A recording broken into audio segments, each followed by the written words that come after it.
The great secret of your life is that you do not choose to be good. You are simply too terrified to be anything else.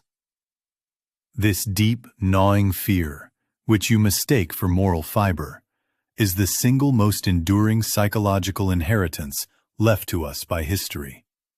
And it is the structural root of your constant, exhausting guilt.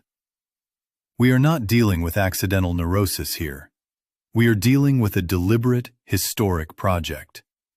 The triumph of the moral system crafted by the weak, which philosopher Friedrich Nietzsche called the slave morality. The world wants you to believe that morality is a revelation, a set of eternal, unchangeable truths gifted to humanity from some high vantage point.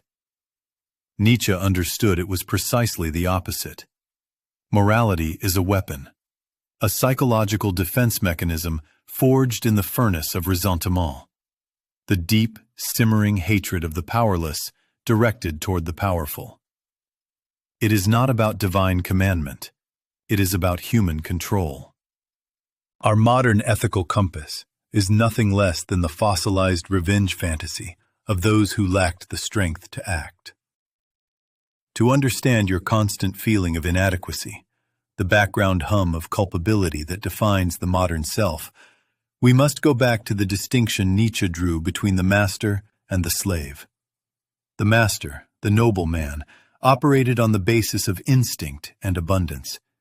He defined good as everything he himself was: strong, proud, truthful, successful, and beautiful. He defined bad simply as everything he was not: weak, cowardly, common, and pathetic. Crucially, the master's system was descriptive, not condemnatory. He saw the weak man as merely bad, a failed specimen, not as metaphysically evil. The slave, however, could not act.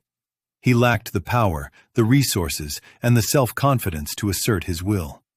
His action was necessarily deferred. But the psychological need for revenge did not vanish. It turned inward, festered, and eventually erupted as an inversion of values. The slave looked at the master, the man who said yes to life, who acted without remorse, and, unable to confront him physically, confronted him morally. This is the moment history turns dark. The slave designated the master's nature, strength, aggression, self-affirmation, as evil. The attributes of the slave, patience, humility, self-denial, suffering, were rebranded as good. This transformation was the greatest single act of psychological warfare ever waged, the creation of a moral dictionary that condemned vitality itself.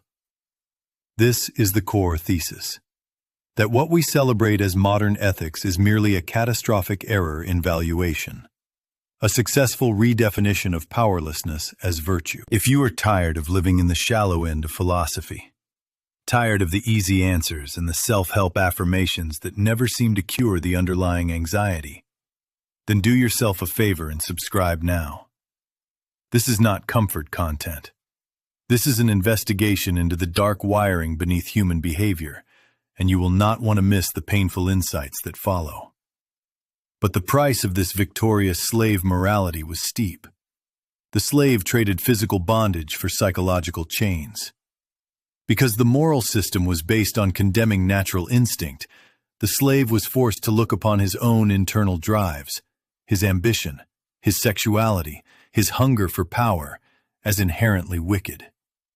This introduces the concept of Schuld, the German word for debt that also means guilt. The slave is perpetually in debt, to his God, to his morality, to the impossible ideal of total self-denial. This debt is infinite and unpayable, ensuring that the psychological state of guilt becomes a constant structural feature of the human experience. This eternal debt requires an executioner. Since the slave could not physically punish the master, he turned the entire apparatus of judgment and torture inward, creating what Nietzsche called the bad conscience. The soul became a torture chamber. Every natural desire, every flicker of self-assertion was met with the harsh, self-censorious gaze of the newly internalized priest. We invented the soul precisely so we could have a place to inflict eternal, self-inflicted wounds.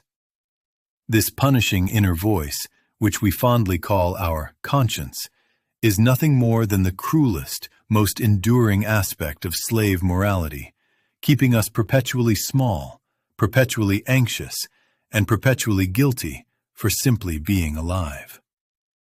And this is where the sickness metastasizes, transforming mere psychological distress into a defining characteristic of civilization. Because the tormented soul could not assert its will externally, it had to find a creative, insidious outlet for its suppressed rage. This outlet is ressentiment. We often translate this German term simply as resentment, but that is far too passive. Ressentiment is a creative force. It is the deep, spiritual poisoning of the weak against the strong, a prolonged, highly intelligent act of revenge carried out entirely within the realm of values. It is the spiritual acid that eats away at the foundation of the world. The person defined by ressentiment cannot simply say, "I envy him for his power." That would be honest, and honesty requires vitality. Instead, they must say, "He is powerful, therefore he is wicked. I am weak, therefore I am good." The inability to act is revalued as patience. Cowardice is renamed humility. The lack of creative output is lauded as contemplative piety. Ressentiment is the psychological alchemy that takes suffering and failure and spins them into the gold of moral superiority. This inversion is the precise mechanism by which suffering becomes desirable. If pain is proof of virtue and strength is proof of sin, then the deepest spiritual goal becomes the maximization of one's own misery. This explains the modern appetite for victimhood. It is not merely a social maneuver. It is the ultimate, necessary declaration of moral purity in a world governed by slave ethics. The true cruelty of this system is that it makes honest self-regard impossible. We are taught to despise the very forces that make life worthwhile. The drive to compete, the joy of winning, the unapologetic expression of talent, the hunger for difference. When we see someone possessing these qualities, the true master type, the person who says yes to life, our self-torturing conscience immediately screams heresy. We must tear them down, not because they are evil, but because their existence indicts our self-imposed smallness. We do not critique them for their flaws. We critique them for their strengths. This constant internalized conflict, hating the vitality we secretly crave, is the generator of modern, generalized anxiety. It is the psychological static of an entire culture perpetually trying to fit the vast, roaring engine of human nature into the tiny, suffocating cage of impossible moral ideals. This is what makes modern depression so intractable. It is often not merely a chemical imbalance, but the total spiritual exhaustion that comes from perpetually punishing yourself for existing. The bad conscience, the self-imposed executioner, finally wins, and the will to action is paralyzed. When you spend your life feeling guilty for the simple, amoral fact of your own competence, your own desires, and your own capacity for joy, the only logical release is total withdrawal. And society, governed by the same slave morality, validates this withdrawal, calling it sensitivity, complexity, or spiritual depth, when in truth, it is the victory of the internalized slave driver. If this kind of unforgiving psychological archaeology resonates with you, if you value content that refuses to compromise depth for popularity, and you want to ensure that these difficult, necessary conversations continue, pause for a moment and hit that subscribe button. Support the investigation into the dark architecture of human experience. The ultimate consequence of this moral debt is the desperate, frantic search for meaning in a world where we have destroyed all natural sources of value. We have redefined the noble, self-affirming act as sinful, leaving a vacuum where self-worth once stood. This is the breeding ground for nihilism, not the fun, rebellious kind, but the quiet, spiritual death, where nothing matters because everything that could matter has been morally neutralized. The slave morality requires us to believe in absolute, transcendent values: God, universal rights, eternal justice, precisely because the earthly, immanent values, strength, beauty, self-determination, have been successfully smeared as evil. When those transcendent pillars inevitably collapse under the weight of rational inquiry, as they are doing now, we are left with nothing but the bad conscience and the crushing debt, no longer attached to a priest or a deity, but existing purely as structural, self-inflicted misery. This is why we invent endless causes, endless moral crusades, endless identities, not to build something, but to find a new external repository for our infinite, unpayable guilt. We are forever trying to export the debt, seeking external enemies to punish, merely to distract ourselves from the torturer inside the cage of the soul. We are all, structurally, psychological debtors seeking a violent bankruptcy we can never truly achieve. And this process, this eternal exportation of psychological debt, is visible everywhere. Look closely at the engine driving modern moral panic. We have found the perfect, unforgiving external enemy to punish: the abstract, historical, structural concept of privilege. This is the secular equivalent of original sin, the inescapable inherited fault that taints us from birth and demands endless public atonement. It is a brilliant, tragic stroke of moral ingenuity, because unlike old religious guilt, which could be definitively washed away by confession and sacrament, this new social debt is structural, infinite, and unpayable. It cannot be fixed by individual action. It can only be managed through relentless, performative penance. We are compelled to participate in this grand, agonizing ritual of self-flagellation, not because we genuinely believe we can erase centuries of historical causality, but because the alternative, the silent, internalized, crushing weight of the bad conscience, is psychically unbearable. The moment we identify an external moral deficiency, a person, an institution, a policy, we immediately feel a surge of intoxicating temporary relief. We haven't actually solved anything, but we have successfully diverted the gaze of the internal torturer outward. We have located a new victim for the moral sadism that we previously reserved only for ourselves. This is why the purity spirals are so frantic, so vicious, and so quick to turn on former allies. Because the debt is infinite. The supply of external enemies must also be infinite, and the criteria for being deemed guilty must become perpetually tighter. The true objective is not external justice, but internal psychological bankruptcy protection, a mechanism that never works, but which we are biologically compelled to attempt. Consider the architecture of modern identity politics, which is so often characterized by a desperate, aggressive claiming of victimhood or a frantic denunciation of one's own ascribed advantages. This is not solidarity. It is a metaphysical transaction. The desire to claim victim status is often a profound, unconscious attempt to rebalance the psychic ledger, to offload the intolerable burden of debt onto others, or even onto history itself. If I can successfully prove that I am oppressed, then my moral account swings into credit. I am no longer the debtor. I am the one owed. This sudden, beautiful shift in psychological gravity is the engine that drives the entire exhausting culture war machine. It is the pursuit of moral solvency through manufactured spiritual impoverishment, and the irony is devastating. The very act of trying to escape the guilt imposed by the slave morality traps us deeper in its mechanisms, forcing us to validate the morality's core premise, that self-affirmation is wrong, that weakness is good, and that the only virtuous state is one of endless, suffering subordination.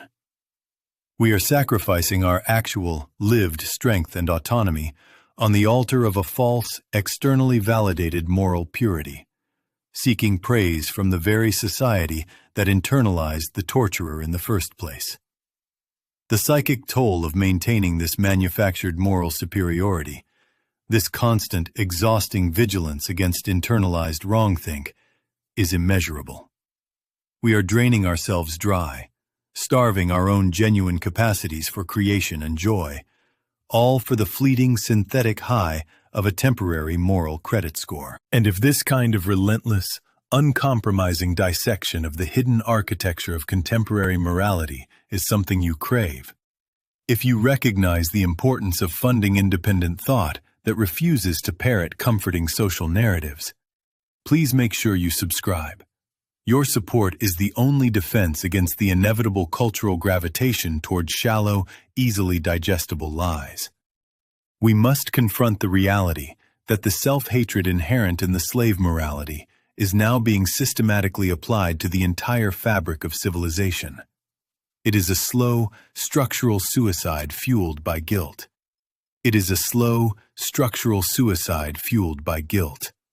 And nowhere is this death drive clearer than in our catastrophic cultural insistence on the mandatory performance of vulnerability. We have been sold the brutal, self-negating lie that authenticity demands the perpetual public display of trauma, that the mark of a truly good and honest soul is the willingness to endlessly dissect and display the remnants of one's psychic wounds. This is not courage. It is a perverse form of social compliance. True strength is not found in the public airing of weakness. True strength is the refusal to let that weakness become your definition. It is the capacity to process pain internally, transmute it into power, and present a finished self to the world, a self that transcends the damage inflicted upon it. But the slave morality cannot tolerate this transcendence. It requires the wound to remain open, bleeding for the benefit of the crowd, because a fully healed, autonomous individual is a threat to the moral economy of suffering. If you are strong and silent, you deny the spectators their moral oxygen. You deny them the opportunity to claim the temporary, intoxicating high of virtuous witness. The victim is not truly rewarded for recovery. They are rewarded for performing the ongoing state of affliction. The currency is not healing. The currency is narrative pain. We have transformed the act of self-discovery into a spectacle of self-flagellation, turning the therapeutic couch into a digital stage where every past mistake, every violation, every moment of personal fragility must be broadcast and validated by a jury of strangers who are themselves vying for moral credit. This system does not want you well. It wants you dependent on its validation. It needs your suffering to justify its own existence, to keep the lights on in the sprawling edifice of collective guilt. This is the profound deceit at the heart of the vulnerability is strength movement. It isn't strength at all. It is often the surrender of internal resources for external applause. A spiritual transaction where you trade genuine, hard-won resilience for the fleeting warmth of sympathy. We are taught to excavate our personal histories for moral ammunition, to find the worst thing that has ever happened to us, dust it off, and present it as our defining identity. And the reward for this psychic striptease is a temporary suspension of judgment, the brief luxury of being owed something by the world. But this debt is never fully paid. The moment the performance stops, the moment you attempt to stand up and declare yourself whole, the moral spotlight shifts. You become suspect. You become an alleged perpetrator of strength, which, under the rules of the slave morality, is the highest crime. You have betrayed the collective project of spiritual debt. To transcend victimhood is to commit moral treason against the very culture that validated your suffering. This relentless demand for self-abasement has structurally weakened the foundation of Western thought, by actively undermining the very concept of the unified, self-directed self. We are now being trained to see the self not as an engine of creation, but as an endless accumulation of grievances, an unpayable ledger of historical slights, rendering personal responsibility a philosophical relic. The sheer, terrifying implication of this mindset is that true freedom is deemed impossible, because the burden of the past is infinitely heavier than the capacity of the present. And this is precisely the psychological victory the slave morality seeks: the universal acceptance that we are all, inherently and eternally, morally insolvent. The only solution offered by this system is an endless, public confession of internal inadequacy, a continuous apology for the sin of existing. It strips away the power of quiet dignity, the radical refusal to be defined by what others have done to you, and replaces it with a desperate clamor for recognition based on one's demonstrable level of brokenness.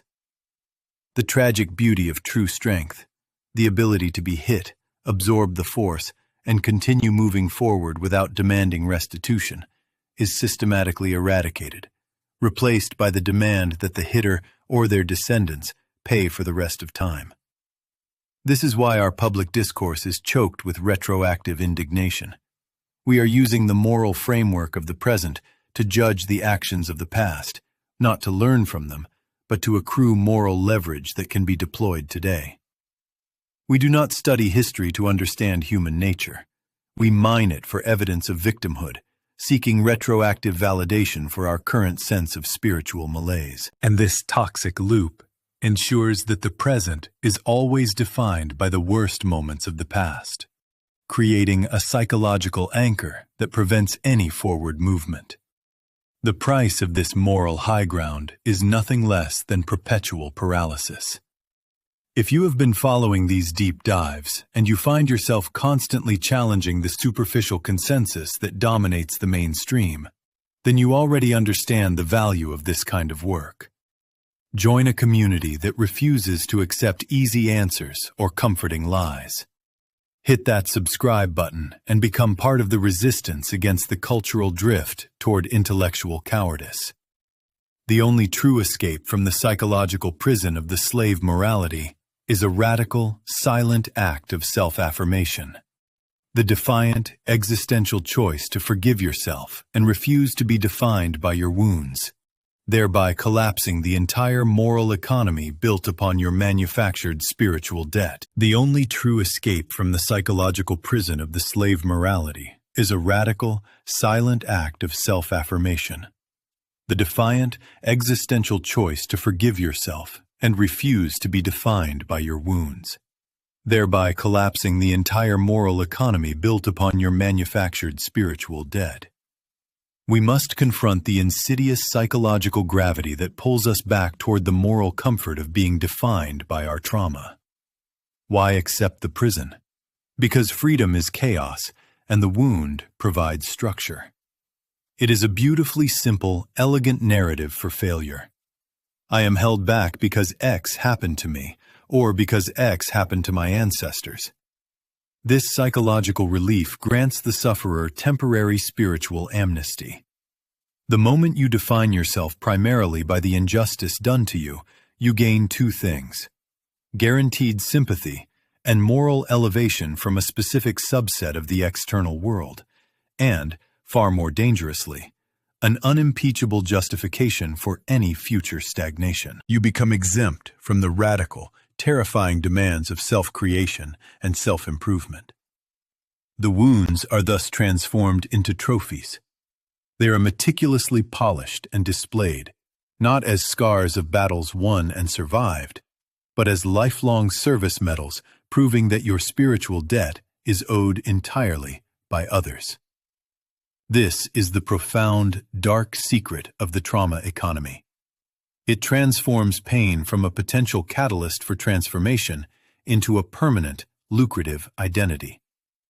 The greatest tragedy is that this moral leverage is an opiate, disguising a deep terror of personal accountability. The deepest psychological suffering is not the pain of injustice itself.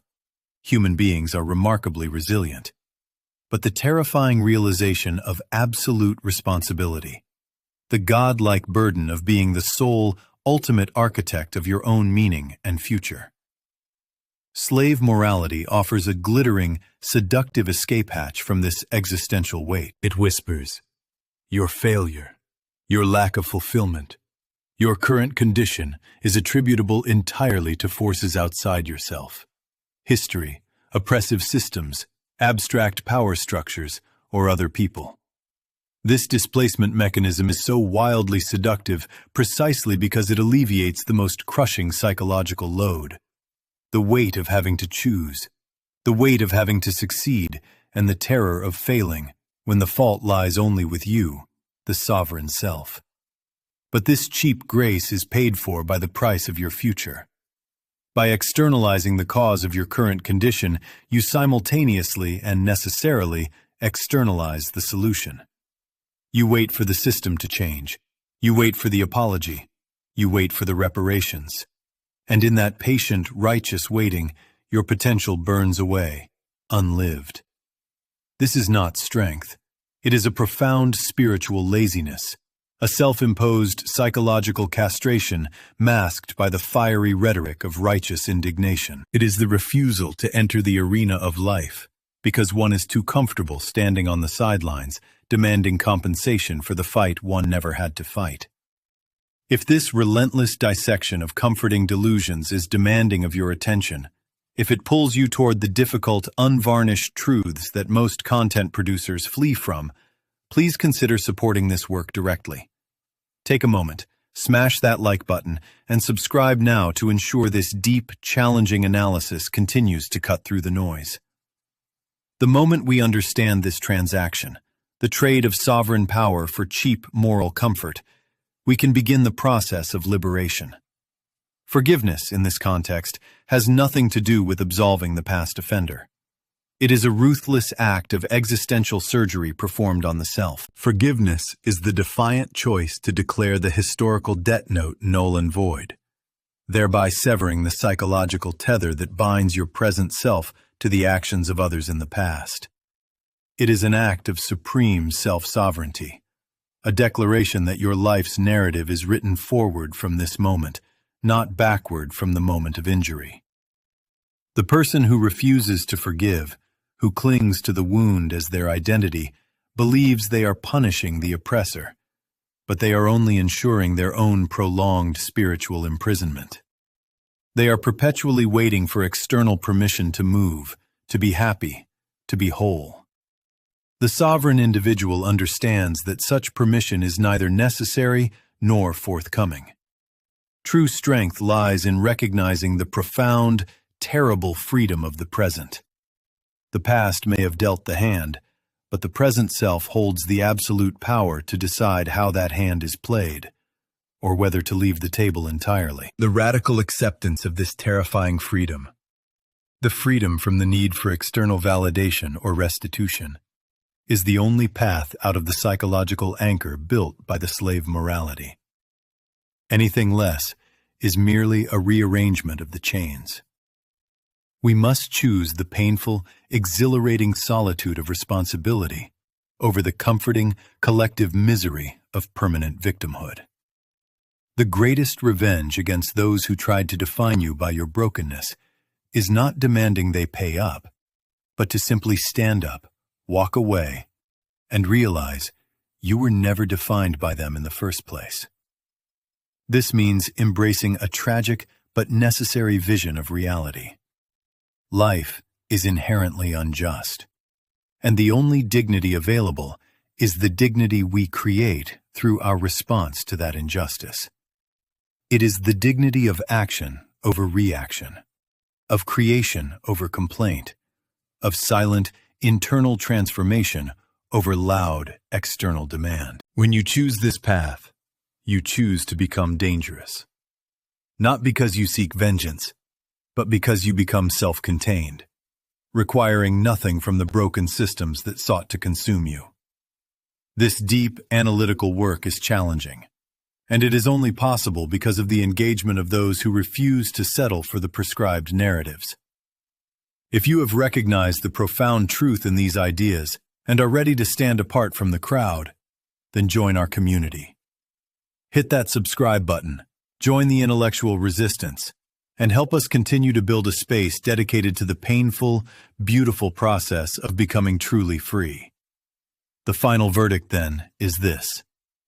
The psychological battle against victimhood is not won by finding justice. It is won by discarding the very need for it. The only true psychological emancipation is the declaration that the debt is canceled, not because it was paid, but because you have refused to remain the creditor, tethered forever to the debtor. We must recognize that the most insidious lie told by the slave morality is that someone else holds the key to your peace. The truth is, you hold the key, and the lock is on the outside. To become sovereign is to stop begging for the jailer's clemency and to simply walk out of the cell that you yourself decided to remain in. You will never be thanked for choosing sovereignty. The world prefers its victims and its dependents because they are predictable and controllable. They will call your self-reliance cold, your refusal to participate in their eternal drama cruel.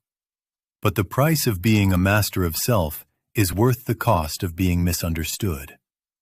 The greatest rebellion is self-containment. The most dangerous person is the one who has decided they are already whole. If this analysis resonates, if you feel the weight of this terrifying freedom and are ready to claim it, then the journey is far from over. This is not just a philosophy, it is a commitment to permanent vigilance. Hit subscribe now. Join the ranks of those who are willing to face the void, define their own terms, and build a fortress around their minds. We are the architects of our own soul. I will see you in the next analysis. Deep analytical work is challenging, and it is only possible because of the engagement of those who refuse to settle for the prescribed narratives. If you have recognized the profound truth in these ideas and are ready to stand apart from the crowd, then join our community. Hit that subscribe button, join the intellectual resistance, and help us continue to build a space dedicated to the painful, beautiful process of becoming truly free. The final verdict, then, is this. The psychological battle against victimhood is not won by finding justice. It is won by discarding the very need for it. The only true psychological emancipation is the declaration that the debt is canceled. Not because it was paid, but because you have refused to remain the creditor, tethered forever to the debtor. We must recognize that the most insidious lie told by the slave morality is that someone else holds the key to your peace. The truth is, you hold the key, and the lock is on the outside. To become sovereign is to stop begging for the jailer's clemency and to simply walk out of the cell that you yourself decided to remain in. You will never be thanked for choosing sovereignty. The world prefers its victims and its dependents because they are predictable and controllable. They will call your self-reliance cold, your refusal to participate in their eternal drama cruel. But the price of being a master of self is worth the cost of being misunderstood. The greatest rebellion is self-containment. The most dangerous person is the one who has decided they are already whole. If this analysis resonates, if you feel the weight of this terrifying freedom and are ready to claim it, then the journey is far from over. This is not just a philosophy. It is a commitment to permanent vigilance. Hit subscribe now. Join the ranks of those who are willing to face the void, define their own terms, and build a fortress around their minds. We are the architects of our own soul. I will see you in the next analysis. The world will always try to hook you back into the drama, but your job is to burn the lines of communication. Your final, most difficult task is learning to be terrifyingly okay with the silence that follows genuine liberation. The tragedy of existence is mandatory, but suffering is optional. That is the final verdict. If this analysis resonates, if you feel the weight of this terrifying freedom and are ready to claim it, then the journey is far from over. This is not just a philosophy. It is a commitment to permanent vigilance.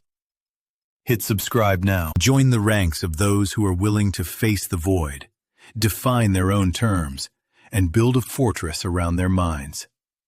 We are the architects of our own soul. I will see you in the next analysis. The world will always try to hook you back into the drama, but your job is to burn the lines of communication. Your final, most difficult task is learning to be terrifyingly okay with the silence that follows genuine liberation. The tragedy of existence is mandatory, but suffering is optional. That is the final verdict. The moment you realize that no external force can grant you integrity, you become unmanageable. This is the goal. To become unmanageable by becoming radically responsible for your own silence and your own joy. If this analysis resonates, if you feel the weight of this terrifying freedom and are ready to claim it, then the journey is far from over. This is not just a philosophy, it is a commitment to permanent vigilance. Hit subscribe now. Join the ranks of those who are willing to face the void, define their own terms, and build a fortress around their minds. We are the architects of our own soul. I will see you in the next analysis.